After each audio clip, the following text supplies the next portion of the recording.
Welcome back to another Flashback Friday. We're taking a look at 2006's infamous X-Men Last Stand, directed by Brett Ratner, written by Simon Kinberg, Zach Penn, starring, you know him by now, we've done so many. Terry, 2006. MCU hasn't taken over yet. We're just getting done with X-Men. Batman Begins just came out the year before. What do you remember about this movie? Everything. It's so funny. I was just thinking about the review, and I completely wasn't thinking about like my experience, and I just remembered. X-Men: The Last Stand came out the last day of high school, my freshman year. I remember I got a cell phone that day. That was my parents' gift to me. I was like the last person I knew to have a cell phone. Was it a Razor? No, it was back when AT&T was singular, and it was a Sony Ericsson. They don't even make those anymore. But it was like half phone, half Walkman. So okay. Sony Ericsson made Walkmans. Jesus. That sounds so old. But anyway, I got the phone and a big group of some of my best friends at the time, a bunch of football teammates. We went out to go see this. And I remember it because my friends kept kicking the seats in front of us, and these not little girls, our age girls, freaked out on us. It was so funny. She just whipped around. She was like, "Hey, could you please stop doing that?" And I was just dying laughing. But anyway, that was a theater experience. Real fun. Not because of the movie, but just it was fun in general. So, but actually, I'm going to surprise you, Sal. I like this movie. And it was not at the time. It was not until a month or so ago when I watched all the movies leading up to X-Men Apocalypse, and I, watched them in order, and I'm like, you know what? This movie's not as bad as I remember. At the time, I remember oh my God, they ruined X-Men. Mm-hmm. But now that I look at it, I don't think it's that bad. But we'll get into that in a second. So me, I don't remember it at all. I don't even think I went to see it in theaters. I think that was, again, I think I mentioned this before, big into wrestling then, so priorities were a little bit different, I think. Gotta watch Raw, Mom. Yeah, exactly. I taped them every Monday night. So yeah, I don't remember it much. I think I saw it years later. It's on FX a lot, so I think I saw it on that. Man, we'll get into the nitty gritty, but I just, I can watch the movie, but it makes me just cringe, and I don't like it, and it's just too much for me. So no, I don't like it, or I didn't like it when I guess I first saw it. Yeah, I know. I totally agree. I understand why most people don't like this movie. It probably has just a terrible rating at this point. But I will tell you what's good about this movie, and it's something that I kind of realized before I even watched it. I started thinking back to the movie, and I realized there's a really good storyline with the Cure. And I was talking I might have mentioned to you, I was talking to my brother.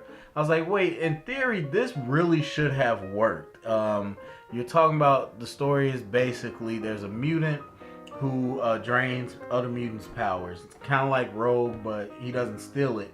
It's just when you're around him, your powers go away. And from his blood, they developed a cure that when they shoot you with it, it takes your powers away. So as a mutant, with these godlike powers, all this other stuff, Magneto and the movement, and we're mutants and we need to be the superior ones. How does that change when all of a sudden the one weapon that can actually hurt you is created? Mm-hmm. That one, not even kill you, but take away your identity of who you are when you've gone through all these years of we're superior, we're mutant, we're proud. And you saw that even in the movie Mystique, of all people, who is the headliner now, but back then she was a side chick, and she got popped off trying to save Magneto. She turns human, and what does Magneto do? She's no longer one of us. Yeah. What? Mystique, of all people, his bottom chick who done all the work for him, all of a sudden's a human, and she's just gone.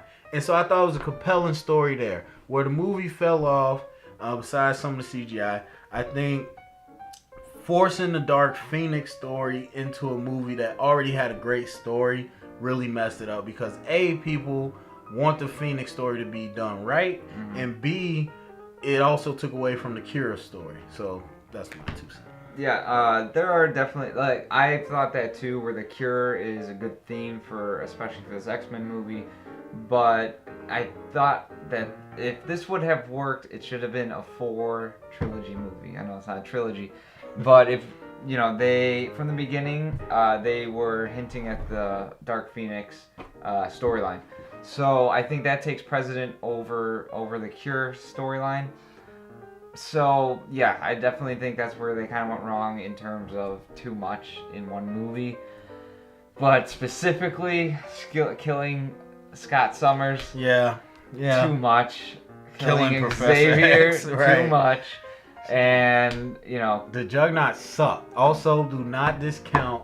That's probably a single reason we went to go see that movie, me and my friends. Because I'm pretty sure YouTube like actually became a thing my freshman year of high school. Mm-hmm. And one of the first videos on there was that dubbed over Juggernaut thing. I'm the Juggernaut, you know. Yeah. And then, so we went to go see that. And Vinnie Jones I like, but you got a British dude and it just didn't work. And so, another big problem. Killing all those people, big problems. Yeah.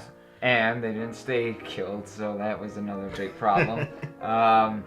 Yeah, so just a lot of things. And it just, the reason I just don't, I can agree that there are some good things about this, but the reason I just do not like it is because it delineated so much from the first 2 films, which is going to happen when you have a totally different director, right. Especially when you're comparing the 2.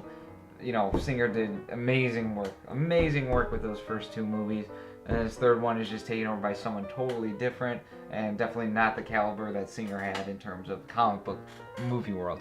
So it's gonna look different, and it just did not work out for me. I did not like it. So yeah, it was a lot. You know, it just did not feel like the first 2 movies. And people were mad that they changed the Phoenix story, where it was still Jean Grey, just a dual personality basically that Charles trapped in her mind instead of like a totally godlike spirit, which for movies you have to scale it down. You couldn't have done a true Dark Phoenix. Beat for beat. That would have been too long of a movie.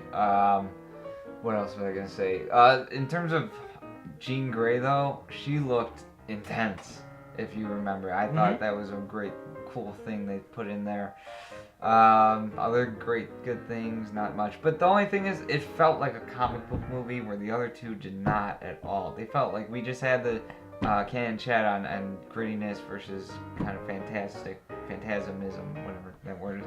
And X-Men, the original 2, did, you know, they felt grounded, they felt real. This one felt like a comic book movie. So I think that's where everything kind of went wrong for me. All right. So yeah, since we got that out of our system, what are you gonna rate this movie? I'm actually going to give it a 7. Oh. I'm going to make a plea to you guys. Like, listen, I mean, you got Rogue, who was falling in love with the Iceman Bobby, and she was conflicted between going and getting the cure, and now you got that type of love relationship. Kelsey Grammer's Beast was amazing. More Colossus was amazing. There's really good parts about this movie. But like we said, there's some definite shortcomings, but I would implore you to go watch it again. I just give it a 7 because it was all there. It wasn't executed as great, but it was all there. Okay, well, I am going to give this a 4.